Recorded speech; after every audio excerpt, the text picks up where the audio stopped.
Hey everybody, it's Chelsea with Jig TV, and we are in New York City, and I'm here with Jason Parsons. How are you? Hi Chelsea, hi everybody, how are you? And we matched today, which is kind of fun. We planned this, we got the memo. It's lovely. Lovely.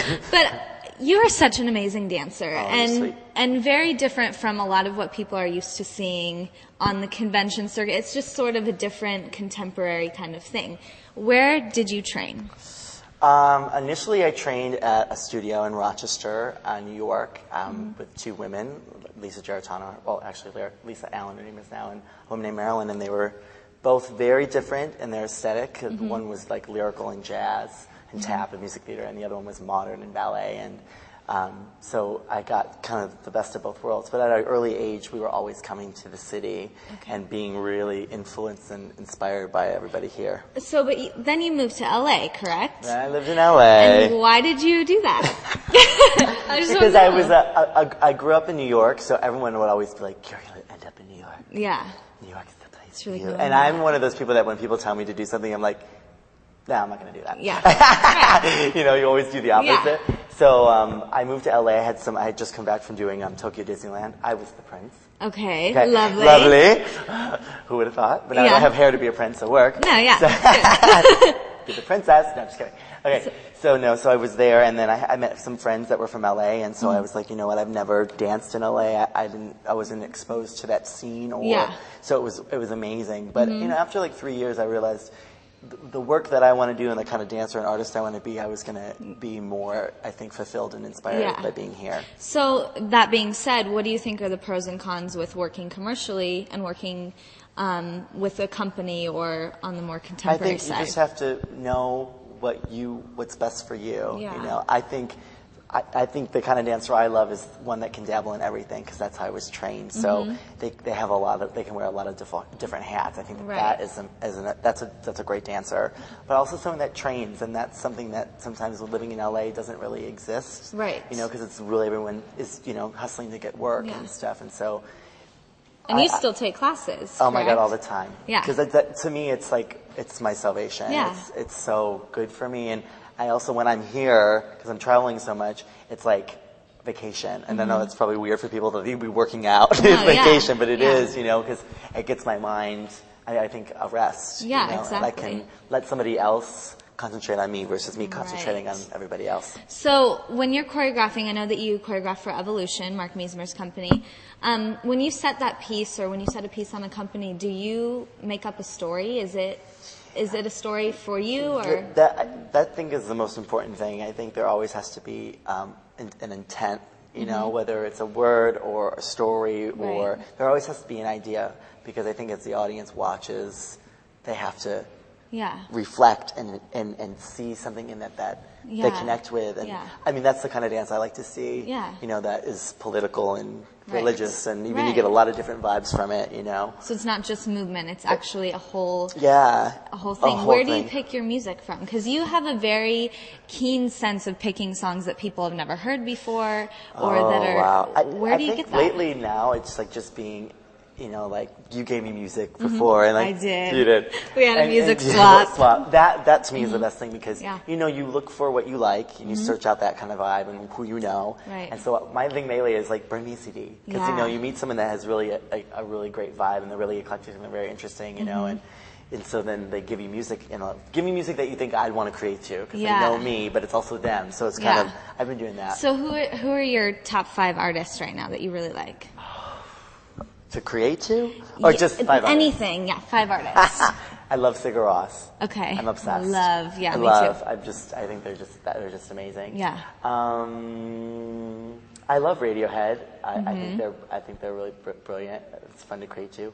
I love women singers, so I could name a million, that I love. And I'm a cheesy, person, so I love Kylie. What? Kylie Minogue. What makes you cry? What makes me cry? Yeah. I think dancing makes me cry. Dancing makes you cry because it makes me happy, and it's my heart. And watching people that I love move, like Susie. I mean, every time she dances, I cry. Yeah. It just. Yeah, I mean, I cry when I go to see a really great show because I'm so overwhelmed with how... Spring Awakening? Yeah. We went to Spring Awakening together. And we were crying. How do you feel about Across the Universe? Tell me about that. Oh, the movie? The movie. I loved it. And I'm not a Beatles fan. Yeah. So it was, for me, it was really exciting to like kind of be, you know, I grew up in it and with the Eagles and disco and all that, you know, that kind of era. So it was beautiful to me to be, you know. Yeah. It was very touching. So I loved what they did with it. It was great. So you like art and movies, and being an artist, you fill your head with a lot of different... Constantly. So That's why it's filling here, the well. Right, and I was going to ask you, why do you love New York City? I love New York City because it's kind of an epicenter of so many different kinds of art and people and cultures, you know. I mean, I love walking down the street and there's every kind of person, you know, and that's so beautiful to me. And at every glimpse, I see something that's motivating, inspiring, and interesting and intriguing, and it makes me think, you know. And you travel a lot, so I'm sure you see that. And that too, well. and being blessed to be able to go all over the world. But coming back here, you know, I think we're the most European city in America, so we get so much here, especially like European dance, which I'm really like a fan of. So that's good. So now, what's next for you? Now, are you just going to keep teaching? Do you have any big things coming up? Or? I'm trying to create my own company here. I'm trying to take that step. Very cool. It's time, I think, for me as an artist and as a person to kind of now create on a larger scale, and not really. Which is exciting for everyone that's going to watch it.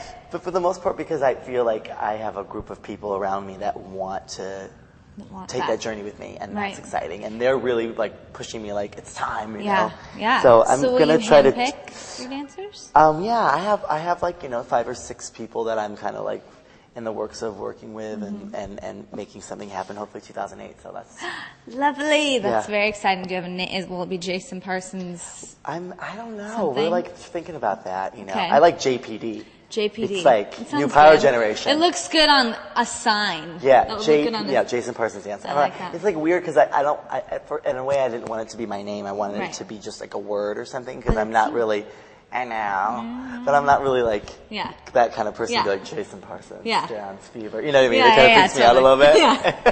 It's my name. I want you to wear it on a shirt. You know, because really to me it's about all of us. You know, that make it happen. It's not just me. It's that collaboration with the dancer and myself, and that's what makes the work happen. I understand. So, what would you say to dancers to give them some inspiration? Because it gets tough, right? And you still continue. To me, it's just, always be true to yourself and always, I think work hard and find your groove that works for you. And hopefully you do this because it empowers you and for me, it's all I've ever known and it's everything to me. And it's my life. It's like I can't imagine not being able to move. So, it's my salvation. It's everything. So it's not just a class. It's not just a class. No, it's for me, I love being able to affect other people's lives. I think that at the end of the day, to me, it's not really about celebrity. It's about being able to change someone's life through movement. That's amazing. And so I think for them just to inspire other people, give back what you're given, and humility. Absolutely. And you are the most humble, and I'm not just saying this, to stroke your ego, nothing like that. I honestly think that you are just a gem. You're so sweet. That being said, closing on the note, because I love Jason. We love gems. We're gems. Gem in the holograms. You're an emerald, to be exact, today. Follow the Yellow Brick Road. So thank you. Follow the Yellow Brick Road, and thank you very much, Jake TV. Anyways, bye.